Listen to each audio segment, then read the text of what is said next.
Good afternoon. I now call the August 9th, 2021 special meeting of the Union County Board of Commissioners to order. One of our commissioners had previously requested that we arrange to hold a remote meeting that would allow him to be able to participate electronically. However, plans have changed and the commissioner is no longer able to attend remotely. The remote meeting that was indicated in the revised meeting notice published on Friday will no longer be necessary. Therefore, we will conduct our meeting as we normally do for in-person meetings. Those wishing to view the meeting at remotely may do so via the advertised GoToMeeting link and the regular live viewing options on YouTube or the Union County government website. The first item on the agenda is discussion regarding the short line water extension. And Brian, if you'll start us off, please, sir. Good afternoon, Chairman and Board of Commissioners. We have for you today an update and discussion of our short water line extension program. I know we've discussed this several times, and the hope here today is to get some feedback from the board and maybe some consensus on how to move forward. And if there is consensus, then we would bring to you at your August 16th meeting an actual items for you to adopt, the ordinance that would go with it, and some of the other program items. I'll talk about that in just a little while. Just to go through some of the things we're going to talk about. We do have program history and comparison, the backlog projects and status. I'm not going to spend a lot of time on that unless you have questions. You've seen this information before. It's in your packet, but it's available if you have questions, and I'll be happy to go over that. And then we're going to talk about the scoring criteria, the cost-sharing options for the program, and then what are the decisions you'll need to make and give us some direction in the future. So history of the program, like I said, very simple. It's been gone on since 2000. It's changed its name and it's sort of the structure several times until we're now where we have to make a decision on a new program and how that's implemented. The existing program that we were under previously, we kind of called that the backlog program because we had a number of applications that were sitting on hold because there was not enough funding available. The board put several $1 million into the project to catch up the backlog. Currently, where we stand is we have 20 and 21 backlog projects going through. This is the 20 projects, the 2020 projects. You have 4 phases that were going on there. They're all in various stages of construction and or design. You also have the 2021 backlog projects. There's 3 of those, and they are currently in design phase but not in construction. We anticipate construction will start sometime in late 21, early 22 for those. Just to give you the status on them, this is the information as far as the actual status of each one of those backlog projects. We completed Pinewood Forest. That was the first one. Phase 4 is the last one. We hope to start construction in September on that one. And then the 2021 projects, Phase C, which is the last project in that, we hope to start construction in winter/fall of 2022. Any questions about the backlog and the history of the projects? Okay. Just some statistics. For the current project, $9.2 million, total of a little 18 and a half miles, 184 applicants. Roughly, the project cost about $50,000 per applicant based on how many applicants and how many miles that we put in place. And we had about a 33% participation rate based on the program as it was for the backlog. So, previously, the board had adopted an ordinance to begin a new program after the backlog was done. There would be an open application period. The first program had a 1-day application period. You applied July 1, and that was it. The new program would have an open application period. It was anticipated it would last about 60 days. We would advertise that, get it out there to the public. Then we would rank and prioritize that, bring that back to the board. There would be a cost share. Originally, what was adopted by the board was an assessment method that's established by the general statutes, where you can require that people actually pay an assessment on their tax bill annually. And then there would be no backlog to the program. The board would approve projects. You would fund those projects, and every year, if you didn't fund all the projects, they would have to reapply, and that was how it was originally set up. Some things that we're going to need to make some decisions on. Program dates. We're going to need to decide when we are going to actually start taking applications. And the reason why that's important is we need to advertise it and get it out there to the folks. We need to establish what is the timeline for applications. There's a couple of ways we could do that. We could set a 30-day advertisement period, and then after that's over, we could have a 60-day open application period, or we could just have a 90-day period which we start with advertising, but then the project still goes for 90 days. Either way, we're anticipating that if the board is supportive of a direction on how to implement the program, that we would want to start at least the advertising in September.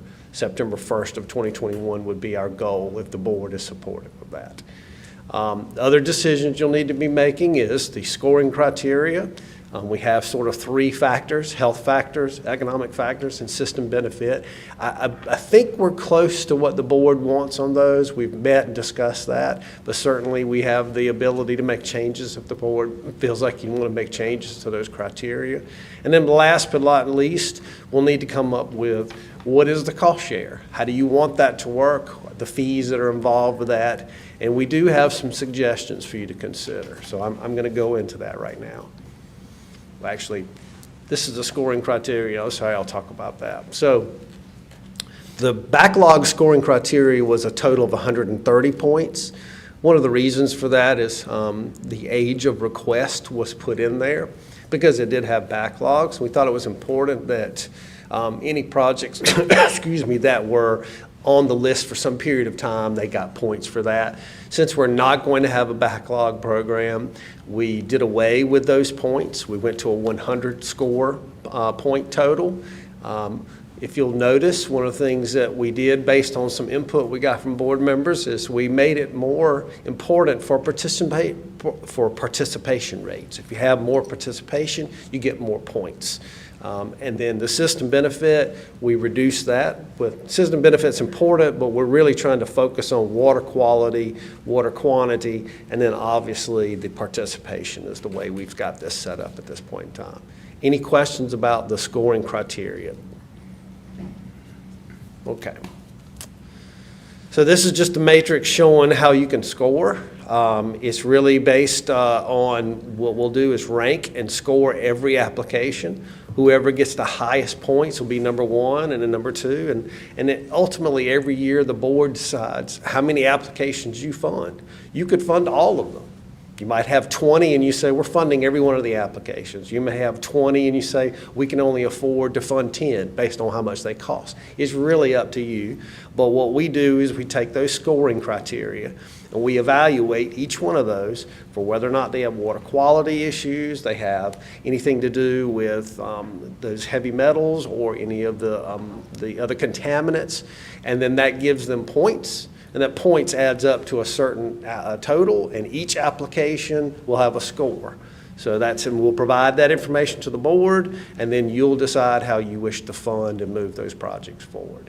Any questions for me on that?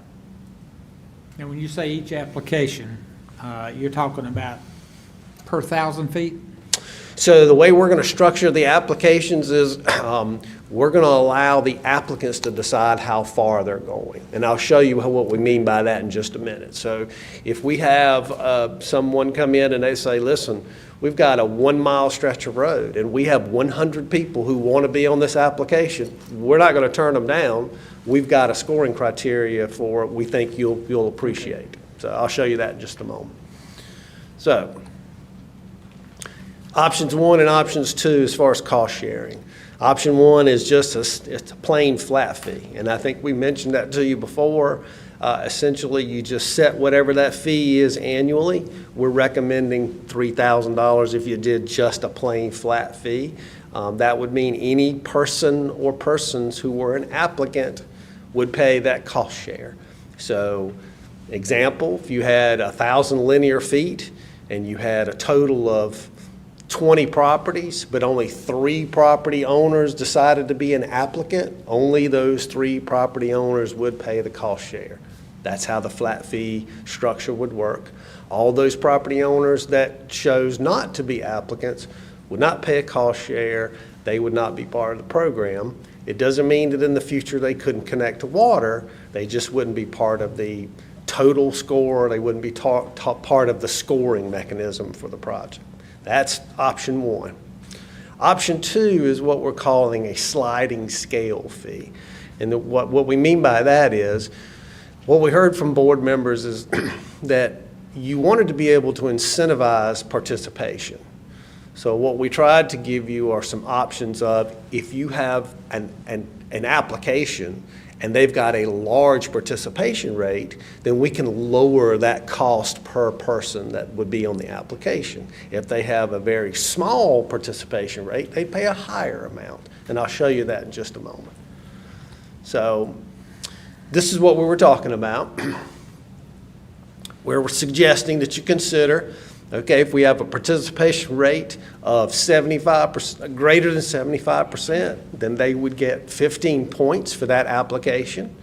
If they had customers per mile, that's a density calculation of over 30 customers per mile, they would get 15 points. And therefore, they would qualify, that application for those people, however many it is, would qualify for a fee of $750. Now, I'll tell you what the other charges are in just a moment, but the fee for the program would be $750. Now, if you don't get to 20 points, if you're between 16 and 20 points, then that fee would be $1,500 per person on that application. If you can't get between 16 and 20, you only get between 10 and 15 points, then it would be $2,250 per person on the application. And finally, if you get less than 10 points, you would pay $3,000. And the reason why we say it is, what we're trying to do here is offer an incentive for those property owners to talk to their neighbors and get high participation rate. So you're incentivizing those folks. Now, it's any combination. So you could say, listen, we got 50% participation, which gives you 10 points, but we got greater than 30 persons per mile. That gave us a total of 25. We still get the $750 fee. It's based on points. So however you can get within those point totals, that's what gives you your fee. So you don't have to have 75% participation and 30 customers per mile. That's just the threshold for the very top. You can meet those points any way you can meet them. Any questions about how the point system works? Okay, and I know you may have some future questions, so I just want to talk about that. So let's show you examples of what the cost would be, so you kind of see that. If you did the option one, just the flat fee, I'm paying $3,000, there's no sliding scale. The applicant, and if there's only one applicant, it's one person. If there's 10 applicants on the application, all 10 would pay that. They'd pay $3,000 for the cost share. They'd pay $272.50 for a meter fee. There would be no tap fee. That's included. Their total would be a little over $3,200. Now, here's the problem. Non-applicants, because they're not participating, in the future, if they decide they want water, they didn't have to pay a cost share. They do have to pay a meter fee, and they do have to pay the tap fee. Their total comes up to be a little over $1,300. It's just the nature of the beast when you have a flat fee structure. If it's a new home, I mean, there's not an existing structure there and they have to pay the system development fee, you can see that cost is added onto it. Both would have to pay that. But again, the non-applicant is getting a benefit. They're paying less because they didn't participate in the application to start with. So that's under the cost share method of just a flat fee.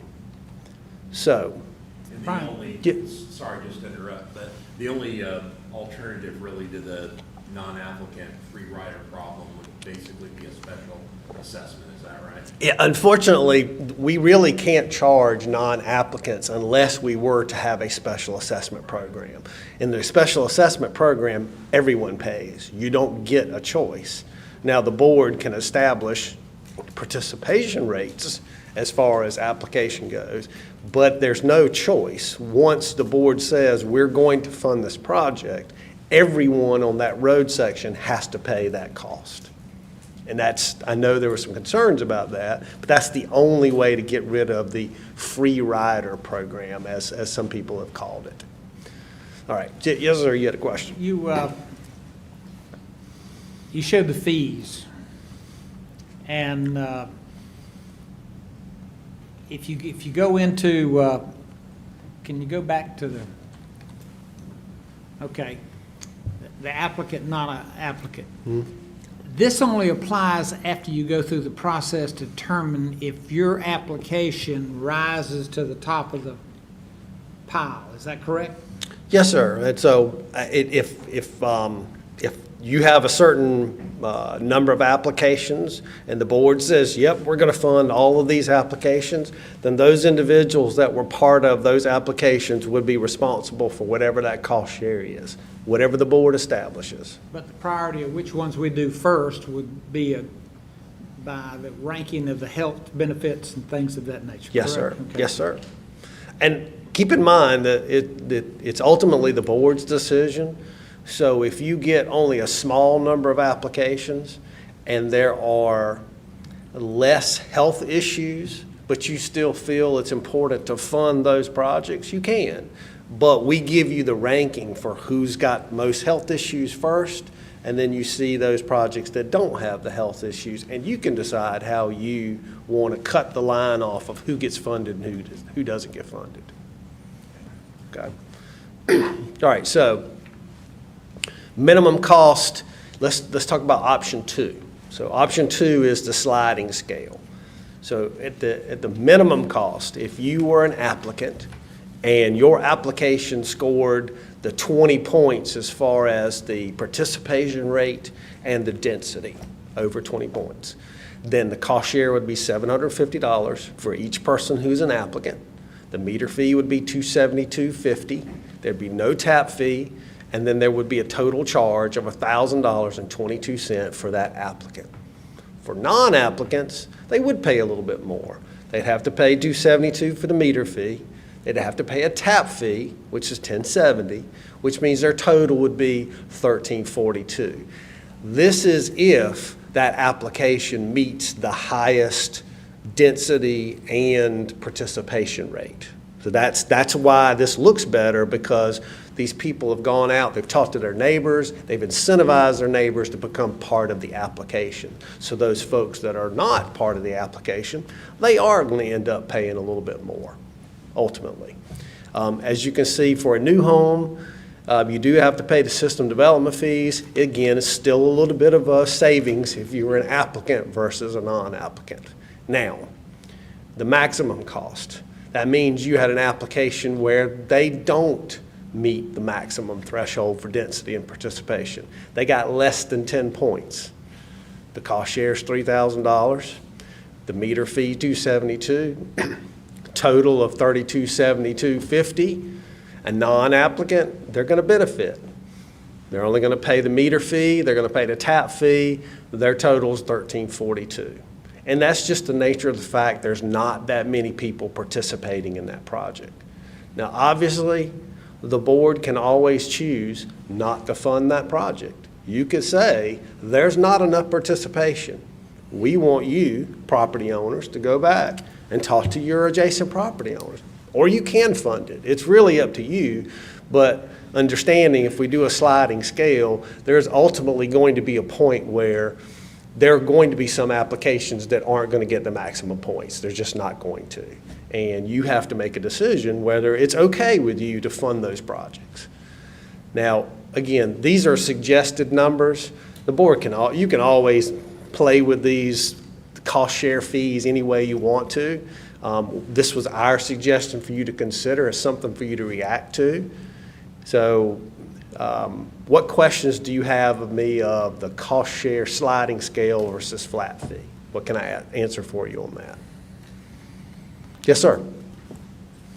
Brian, I like the option 2 example because it seems to me it would incentivize people that know they want to get on the water line to ask other people to go ahead and get on now. Yes, sir. With they could get to $750 per applicant. Yes, sir. And so if they ever plan on building there, that would be, to me, a good incentive to do it now. Right. And Commissioner Helms asked about the 1,000 feet. We didn't establish a total. We just said participation and density, because the way we look at it is we don't want to disincentivize folks from coming in who have a long stretch.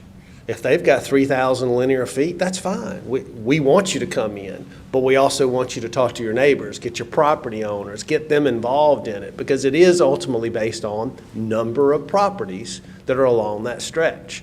So if you've got 100 properties and you can get 75 or more of them to say yes, then you can get your flat fee pretty low.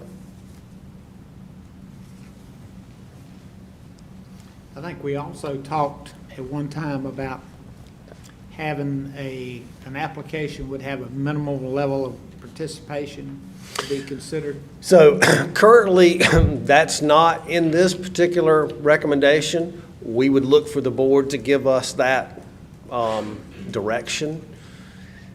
It would be my suggestion that at this point, you don't establish that.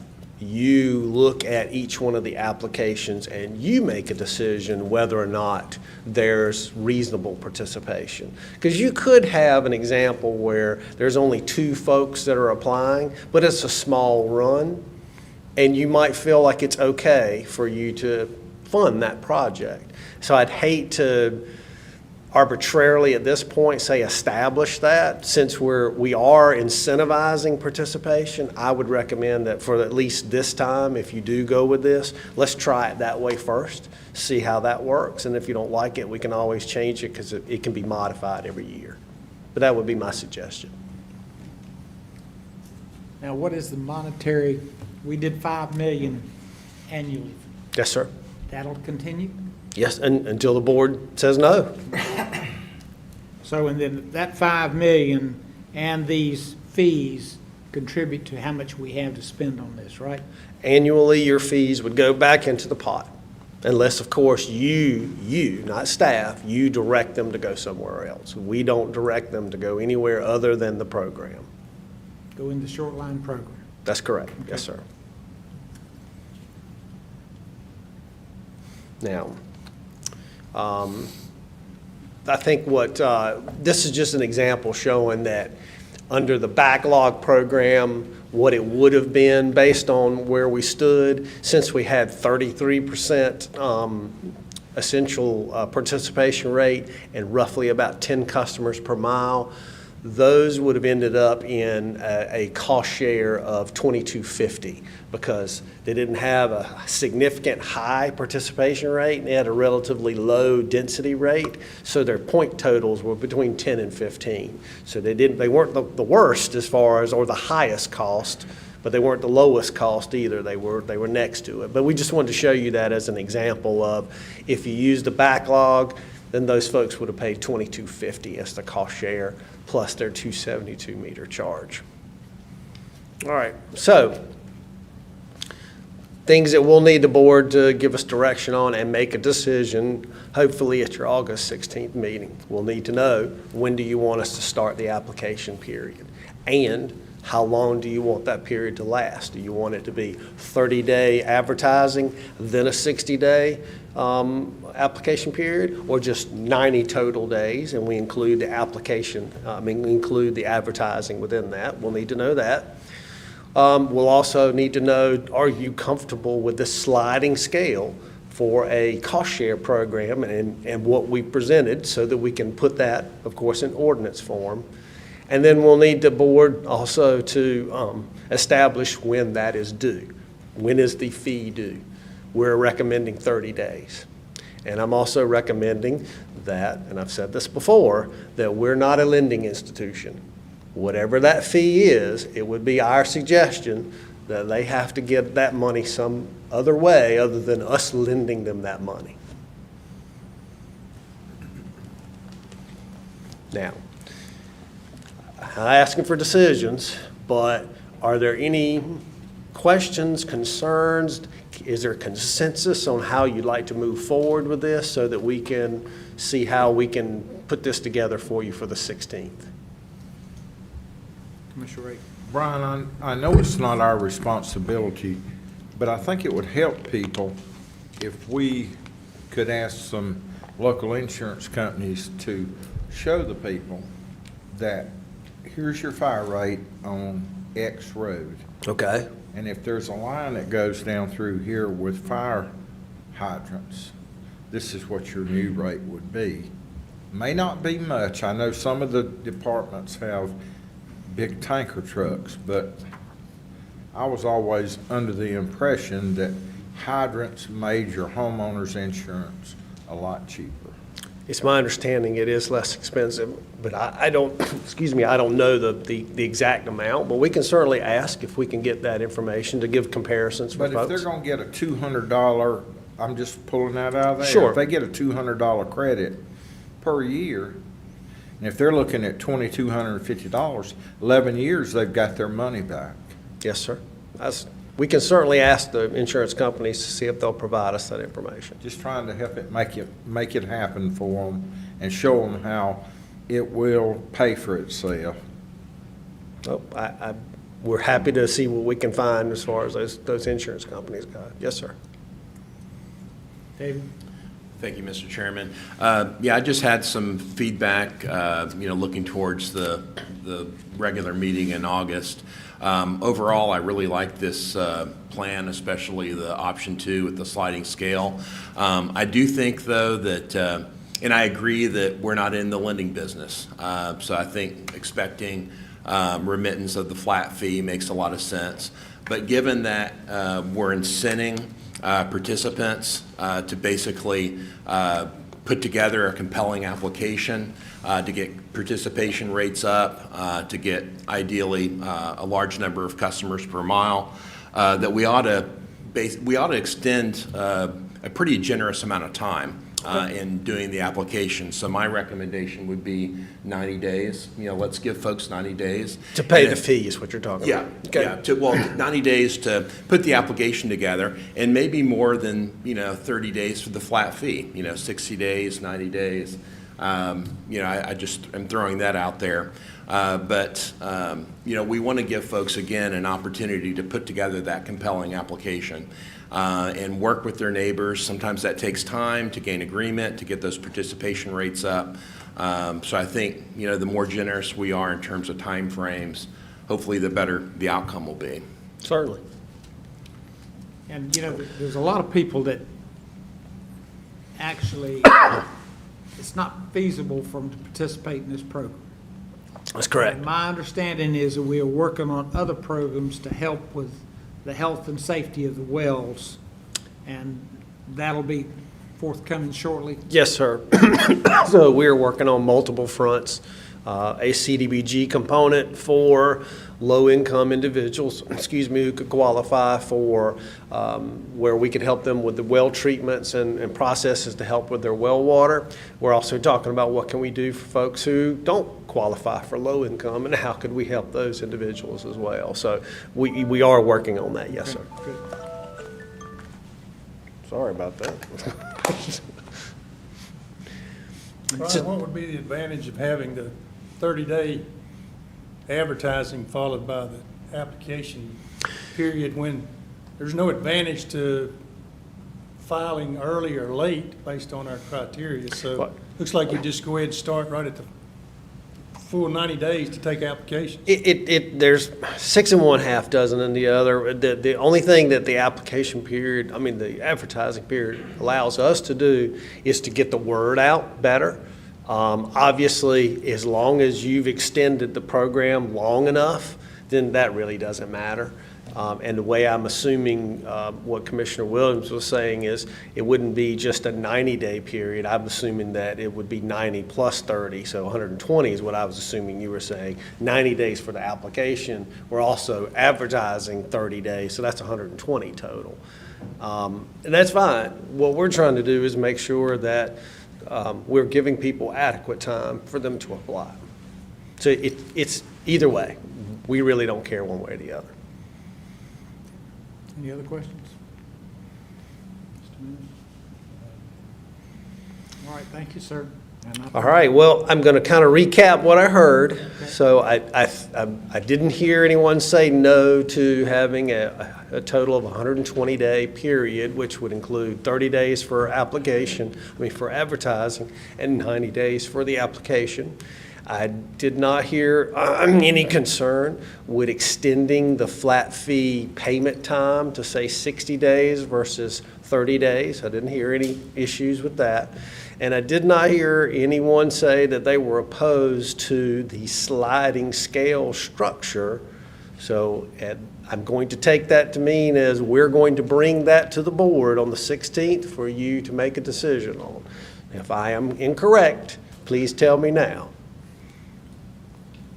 All right, well, then that's what we will do. Brian? Yes, sir. Just confirm that they're okay with the changes in the criteria as a point total? Very good. And as Hyung said, we've gone over the criteria. Just want to make sure you're okay with the criteria that we've established for health as well as the participation rates. Are you okay with that as well? 100 category. Yes, the 100-point category. All right, well, that's all I need, and this was a relatively quick meeting. One more thing. If for some reason the evaluation process, a flaw shows up that we hadn't anticipated, Yes. can we can revisit it? What I'm saying Absolutely. is, I'm very impressed with what y'all have done, but if a flaw raises its head, let's relook at Absolutely. the evaluation process. We expect that annually, you will be looking at this program and making decisions and tweaks on it. And obviously, if we find something along the way that's an issue, we'll bring it to you so you're aware of that issue up front as well.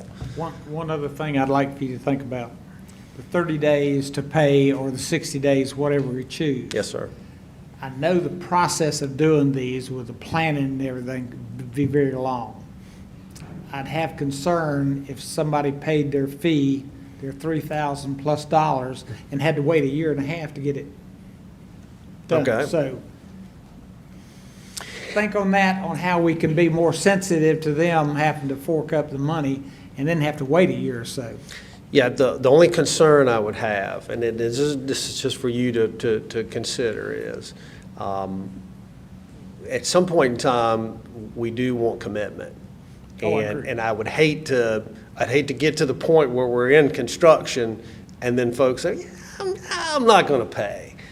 So there's going to have to be a point at which we have a firm commitment, and payment is a firm commitment. Now, whether that happens at time of, the bid, that we're bidding the project out, or however, I think we can certainly work within that, but I would want us to have a firm date prior to us beginning any construction activity. That way, we know what the commitment is from those property owners.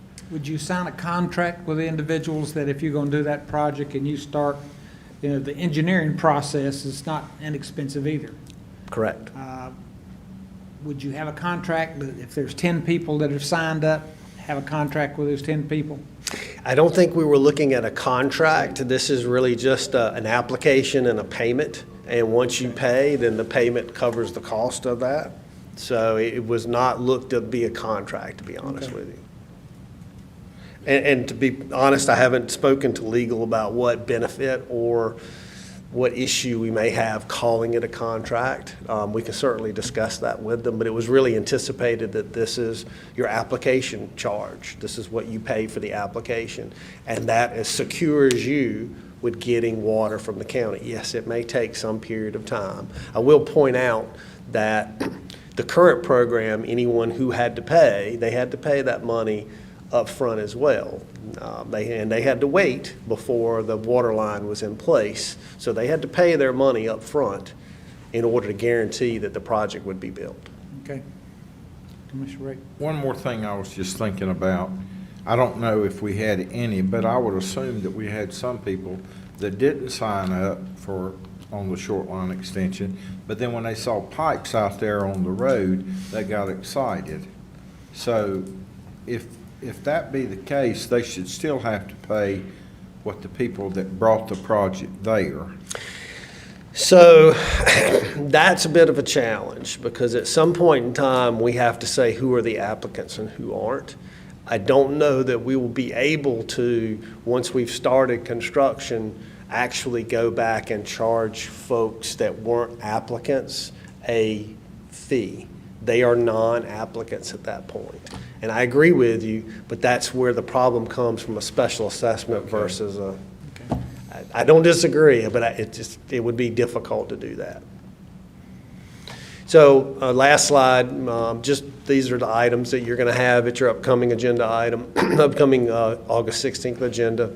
We'll have the ranking criteria, the open application start and duration, the cost share, and we'll have the ordinance languages, and you'll be making decisions on those on August 16th. Okay. Any other questions for me and our staff? Thank you, sir. Thank you very much. We appreciate it. Appreciate it. Thank you, sir. The staff did all the work. All I did was just talk. Well, we realize that. With that, I'll make a motion to adjourn. All in favor? Aye.